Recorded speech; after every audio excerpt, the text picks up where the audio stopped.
Hi folks, Shane here, welcome back to the channel. Today's video is about me having a little ride because I haven't been able to get on the bike for the past few weeks, in fact really since Lightweight Adventures.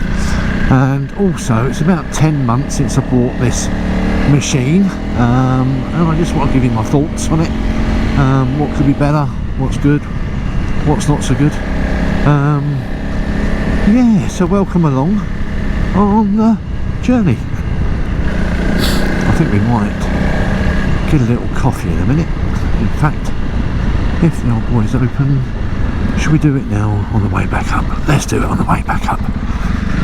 So yeah, first of all, let's get down Chalk Pit Lane and take in the view. Ooh. Now apparently I've checked it out on Ordnance Survey maps and this is about 1.58 miles long, so not that big, nothing like the trails I was doing up in Derbyshire, but it's better than nothing, as they say. So we'll have a little ride down or a little ride back up, and then we'll get a coffee and have a chat. Well, hey, let's get standing up, I think.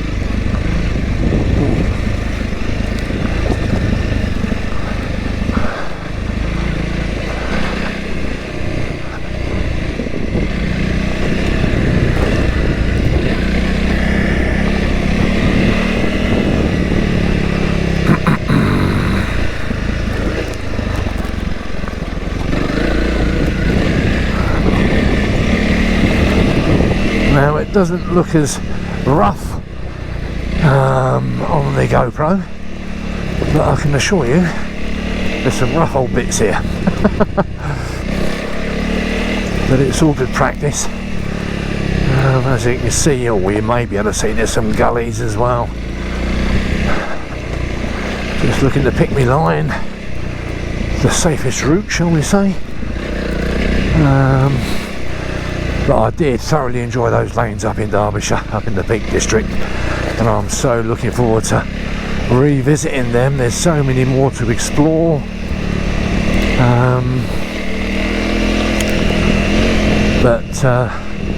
Yeah, I mean, for me that's a 7 hour ride from here to go and play up there for the day, so it's a little bit far. But yeah, this sort of thing and some other lanes down here will suffice.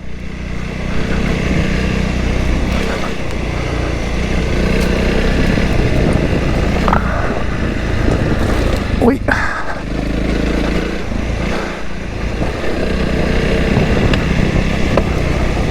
Now what we got here? Oh, we thought we were going down that bugger. Oh, we're down it. Never mind.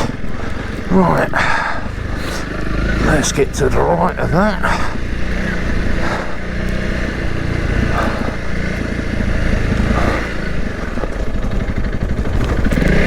Oh, knocked it into neutral there by mistake.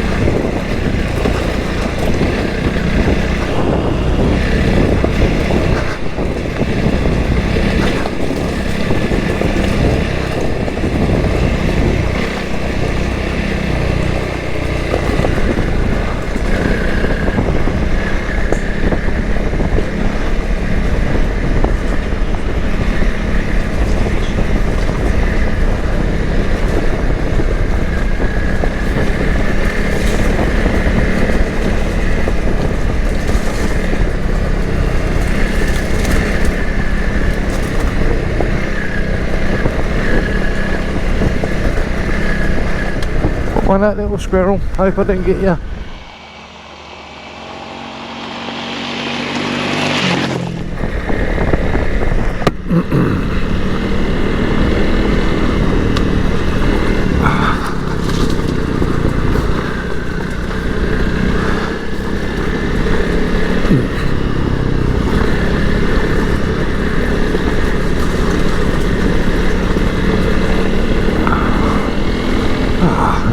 shade, lovely.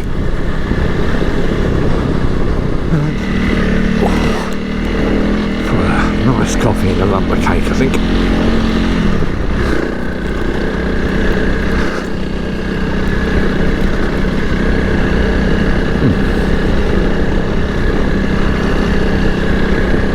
If he's closed up shop, I've got juice and the Twix. Happy days, happy days. Right, here we go. He's still there, which is good news.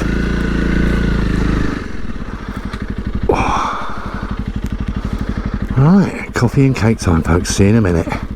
Right, folks, it's time to talk about the bike. I've done a few notes because I've got a shocking memory. Okay, so the suspension front and rear could be better. It's got basic suspension on it, which is fine for the road and some light off-roading, you know, like gravel tracks and all that sort of thing.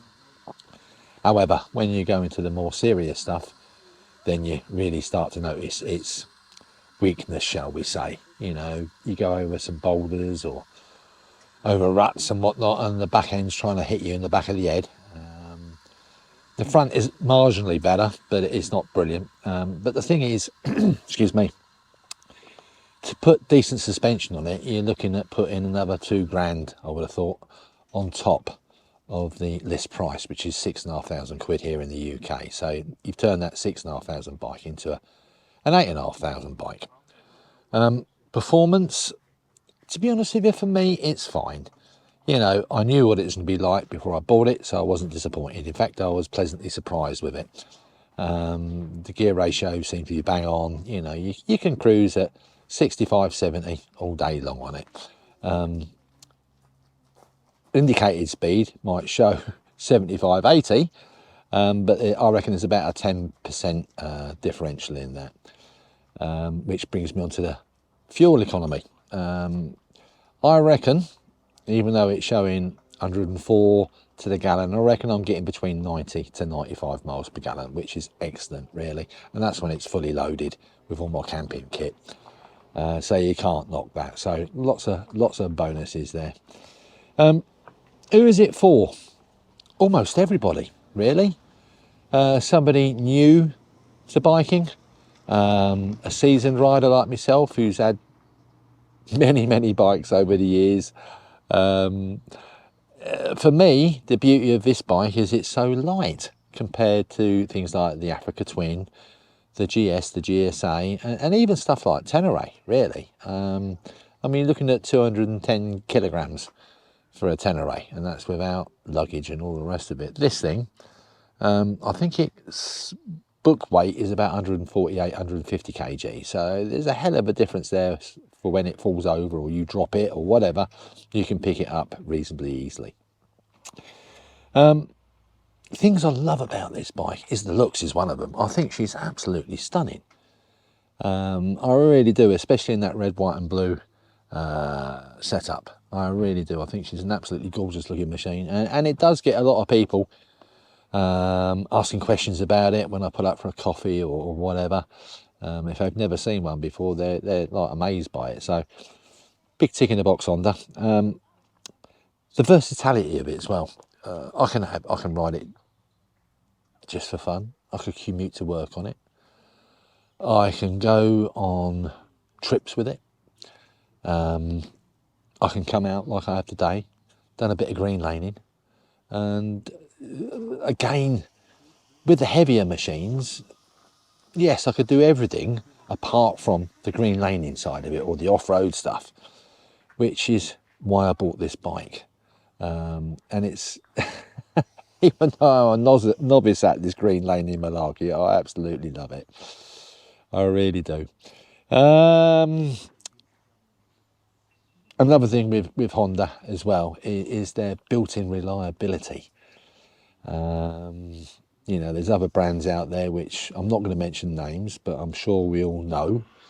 And one of them's in the press big time at the moment. Are they going under and all the rest of it? They make cracking machines, but the reliability is absolutely shocking. So not brilliant. And again, that's why I've stayed with Honda. Absolutely fantastic machine. So yeah, happy days.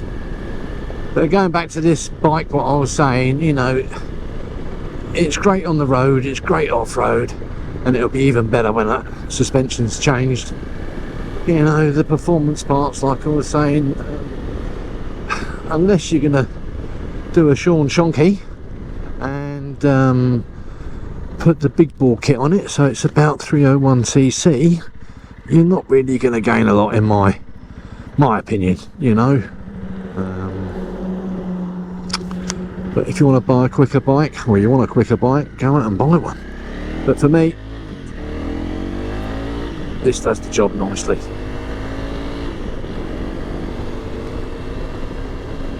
So what's coming up? Well, I've got the Adventure Bike Show down in Somerset, not this weekend but the following weekend, so I'm really looking forward to that. It's a camping event for me, and I really do enjoy the old motorcycle camping. Absolutely brilliant, but unfortunately in the UK, well, certainly in England and Wales, you know, wild camping as such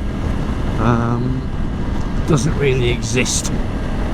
In Scotland you've got the right to roam, so you can pitch up in virtually anywhere in Scotland, but down here it's all official campsites and that's it, which is a hell of a shame, but there you go. Right guys, I think I'm going to sign off. I was going to try and do another lane, but unfortunately when I got there it was full of youngsters riding horses, so I decided to give that one a miss. But as always, I hope you've enjoyed the video and found my thoughts useful. As I say, they're just purely my opinion about the bike, but I am, as you most probably all aware, I'm absolutely delighted with her, and yeah, she's a keeper. But as always, stay safe and I'll see you soon. Cheers now.